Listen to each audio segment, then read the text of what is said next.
Bonjour tout le monde, j'espère que vous allez bien. Juste une toute petite introduction rapide. Je sais que vous n'aimez pas beaucoup ça, mais une petite introduction rapide pour ces fenêtres sur soi que je vous propose là depuis donc cette mi-mars jusqu'à mi-avril. J'espère que ça vous conviendra.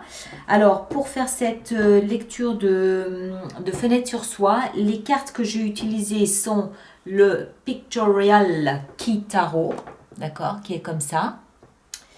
Et puis, une fois n'est pas coutume, il y a deux oracles. Alors d'abord, j'ai trouvé intéressant l'oracle de Rumi.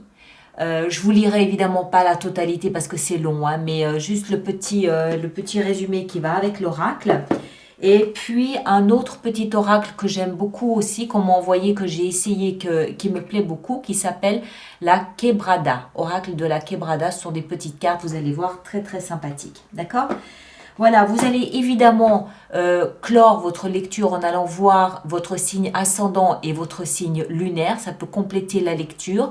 Merci à chacun d'entre vous de laisser des messages sur YouTube pour que les autres personnes du signe ascendant ou lune puissent un petit peu voir comment vous vivez cet épisode de Fenêtre sur soi. Et puis, bien évidemment, là, c'est important pour moi. Merci de partager, de liker, de vous abonner si ça n'est pas déjà fait. D'accord? Et tous les autres, on se retrouve évidemment le 25 mars prochain pour les vidéos lecture intuitive du mois d'avril. Ok? Portez-vous bien, passez un excellent moment et à très bientôt. Merci. Lion, bonjour à vous et bienvenue sur ma chaîne pour votre petite lecture de fenêtre sur soi pour cette période mi-mars à mi-avril 2022. J'espère que vous allez tous très très bien.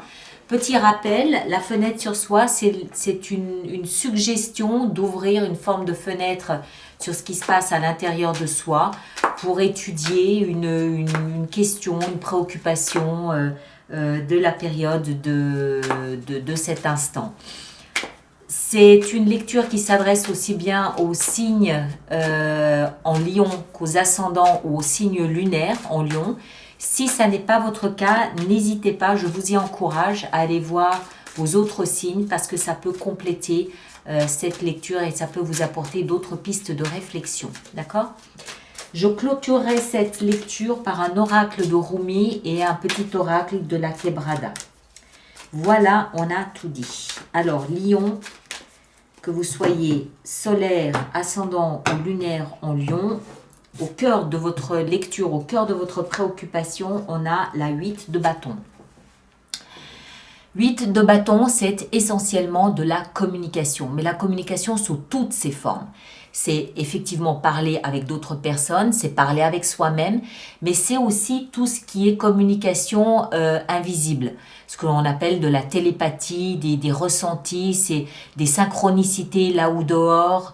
Vous voyez peut-être 4 fois de suite le même message et ça finit par vous interpeller, vous comprenez qu'il y a un message pour vous dans ce que vous voyez.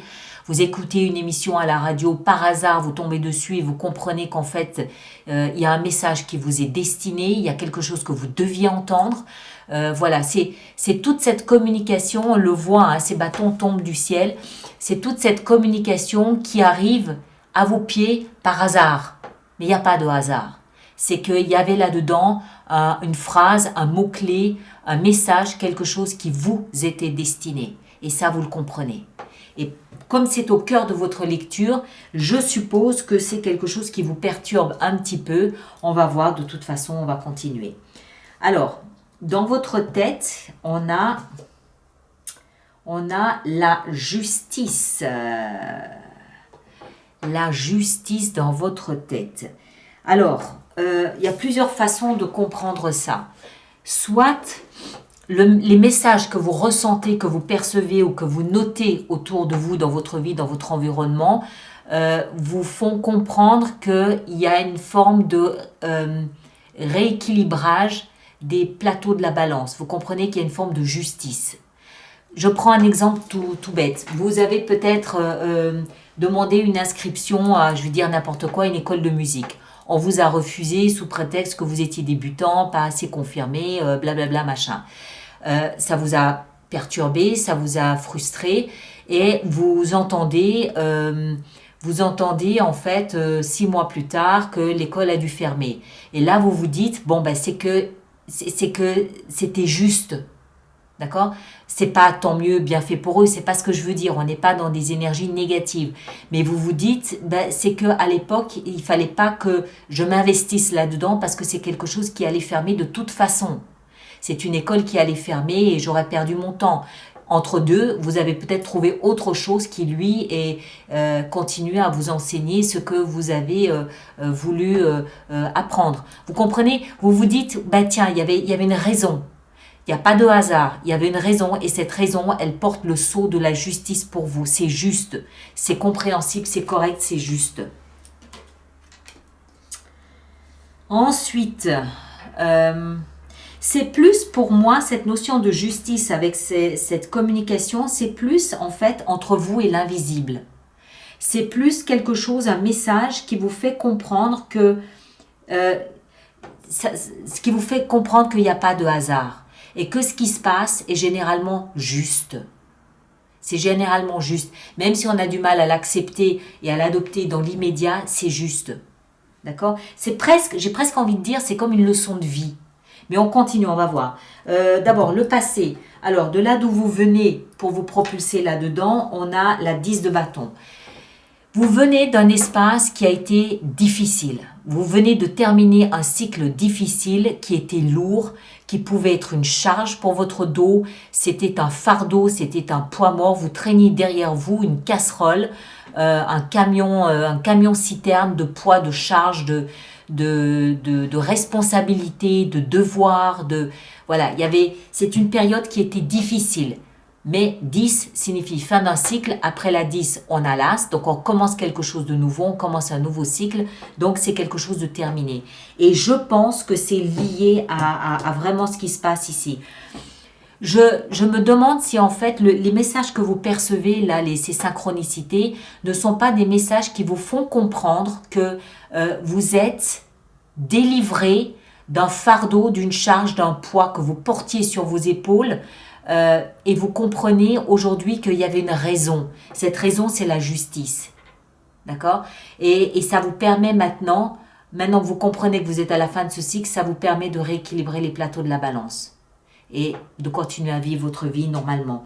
Mais il y a quelque chose ici, ouais, pour moi, c'est presque une leçon de vie. On continue. Le socle sur lequel vous vous appuyez pour dépasser cette période, oh punaise, waouh! Le magicien.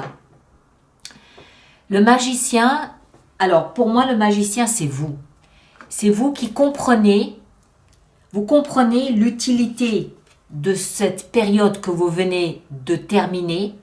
Vous comprenez le message délivré par la vie dans cette charge, dans ce poids que vous portiez sur vos épaules. Vous comprenez le message que la vie vous a envoyé. Genre c'est bon, j'ai compris, j'ai retenu la leçon, on ne m'y reprendra plus. Pas de problème.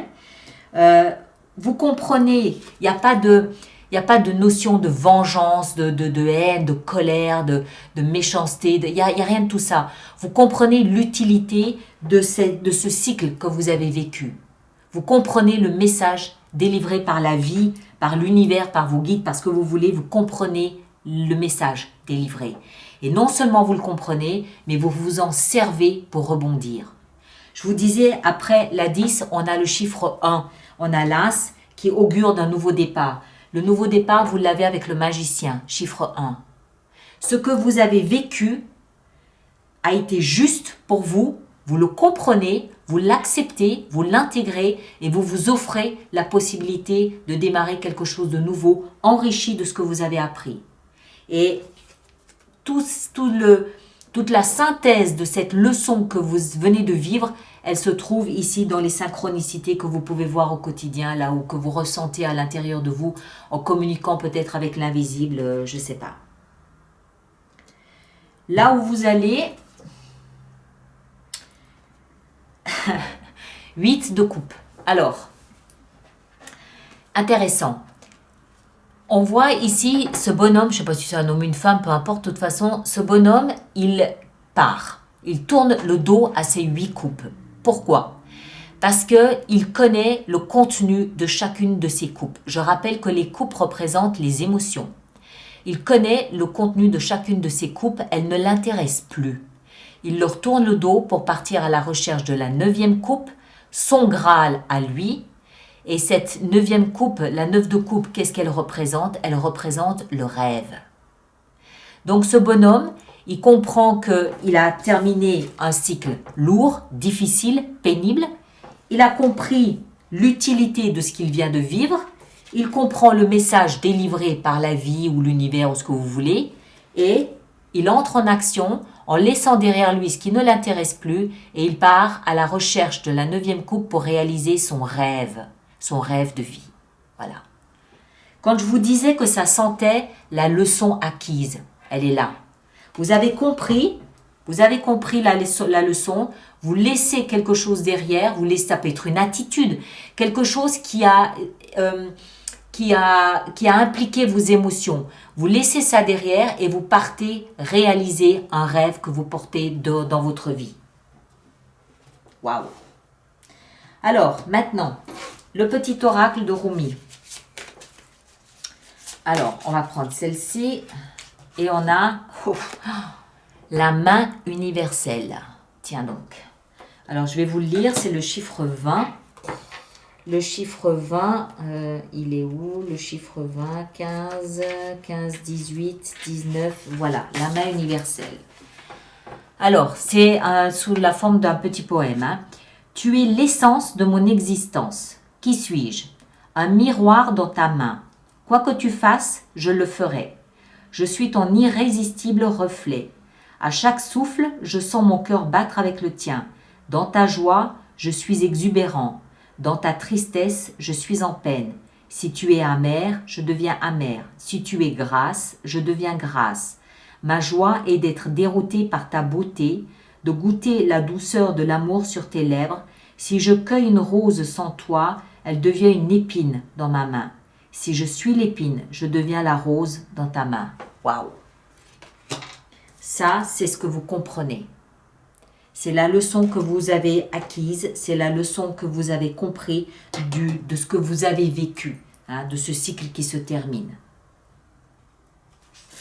Ça peut avoir un rapport avec un couple, hein, on est bien d'accord, mais pas nécessairement, pas automatiquement. Ça peut aussi être face à vous-même ou ça peut être face à quelqu'un d'important dans votre famille, un enfant ou voilà. Ok? Ah oui, et puis le petit oracle ici. Alors un mot-clé, un petit mot-clé pour clore cette lecture avec l'oracle de la Quebrada. On a amitié. Ça aurait pu être amour aussi. D'accord? Là, en l'occurrence, c'est amitié. Voilà, mes très chers. Merci de partager, de liker, de laisser vos commentaires sur YouTube. Et on se retrouve le 25 mars prochain pour les lectures intuitives du mois d'avril. D'accord? Merci à vous tous et à très bientôt.